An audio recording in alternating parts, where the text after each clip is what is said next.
Hey everybody, and welcome to another edition of the Interstellar Modeler. In this video what I'm going to do is detail the building of this Batboat here. This is the Batboat from the 1960s Batman series, and this is produced by Polar Lights. The boat was originally seen in the movie that was based on the series, and actually did watch the movie not too long ago. It's probably one of the hokiest things I've seen, but I did like the Batboat. I thought it was kind of cool, and incidentally ended up having this kit in my collection of model kits here. I was given it as a gift some time ago.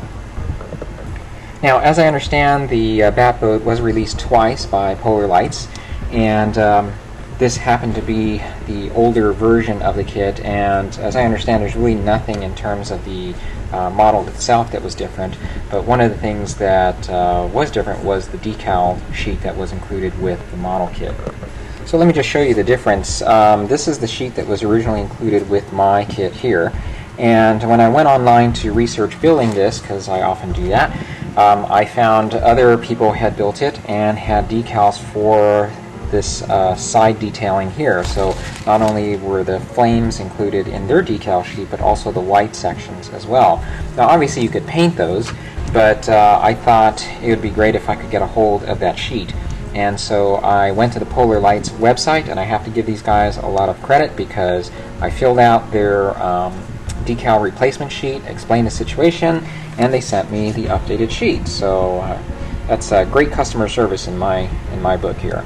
So as you can see, a more detailed decal sheet here that is available for us to use, and it also includes the red striping as well as the white scalloping that you see here, these white scalloped edges at the end of the tail fin. I'm actually already well into the build here.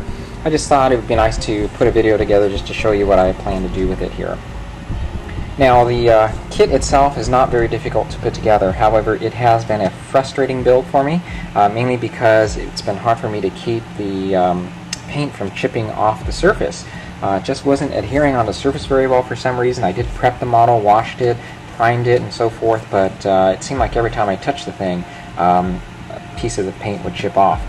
So that's why you'll see there are some minor defects here and here, which I've tried my best to address.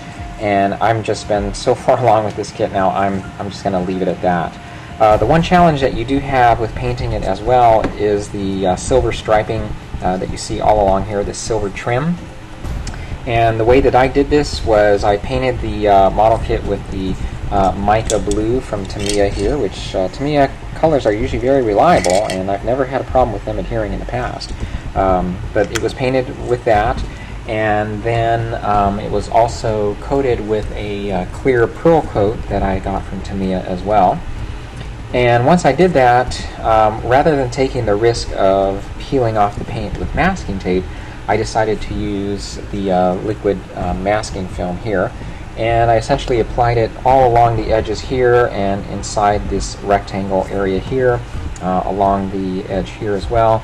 Anyway, anywhere where I needed to put the silver trim, and it worked really well. Once I painted the trim with the film in place, I then peeled it away, but before I did that, I did take an X-Acto knife and just run along the edges here wherever I needed to peel that masking film away from, and that way when I did peel it off, it ended up with some nice clear and straight lines.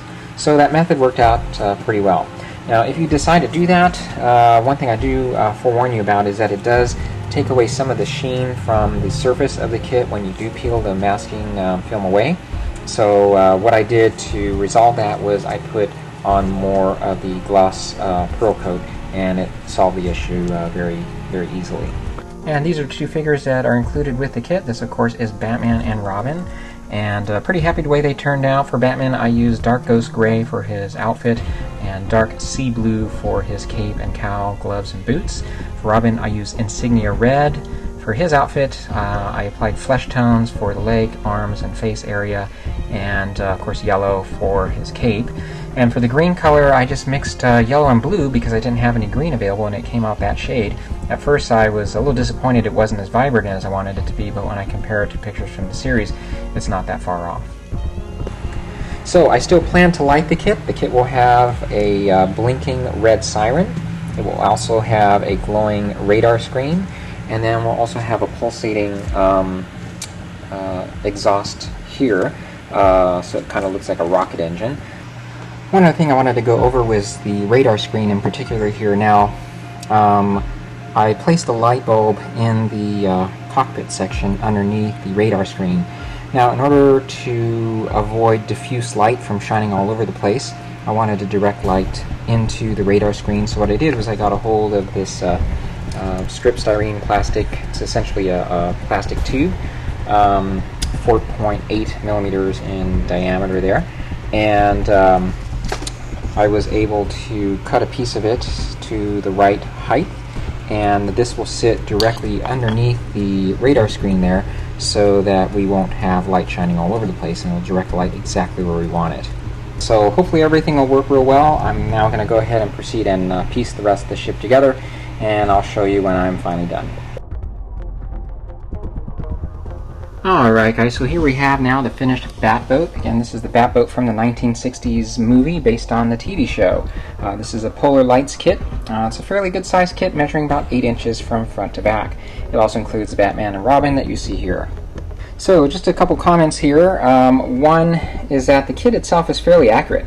I do a little bit of research before I put models together just to look at the paint scheme and so forth, and from what I can tell, the model looks pretty good and makes a good representation of what you see in the movie. So in that regards, it's a pretty good kit. On the other hand, there were two major issues that I had that if it weren't for that, would have been this would have been a much more enjoyable build.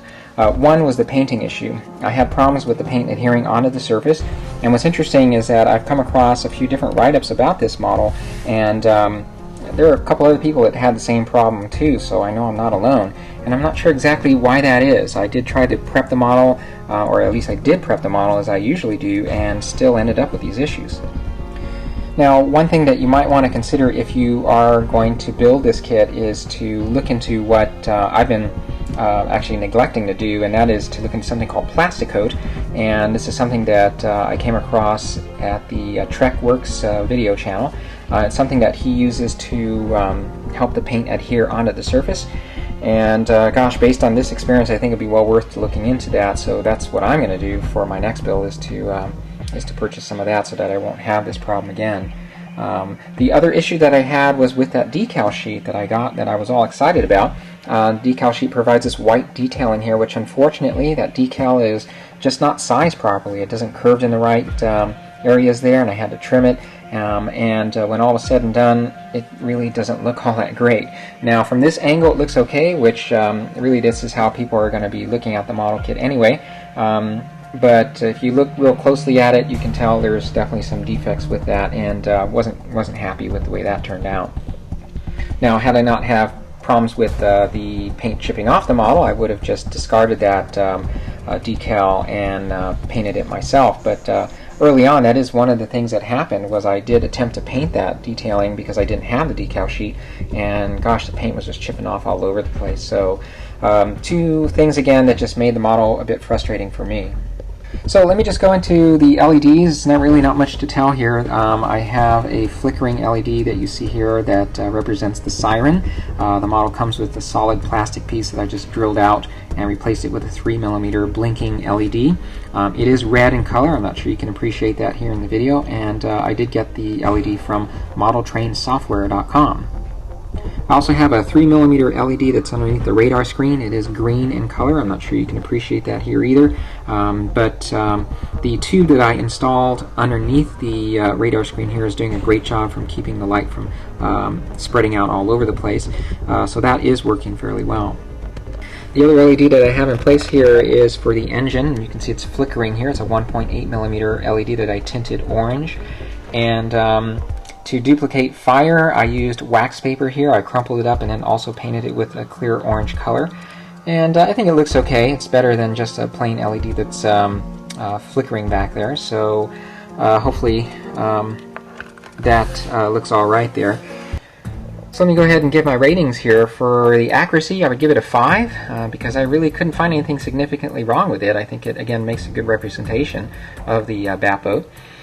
Ease of assembly, I would give that a 5 as well, because it was fairly easy to put together. All the pieces do fit well. There's not any major gaps that you have to address. I did a little covering of the seam along the tail fin, but other than that, it went together fairly well.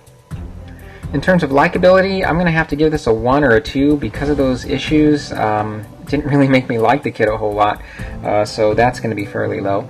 In terms of affordability, however, it is a very affordable kit. I think you'll find it under $25, and it is sure readily available off eBay and other sources, so you can still get it fairly inexpensively. Alright, so if you have any questions about this build, feel free to contact me. As always, I appreciate you watching the videos, and I will see you in the next one. Thanks again.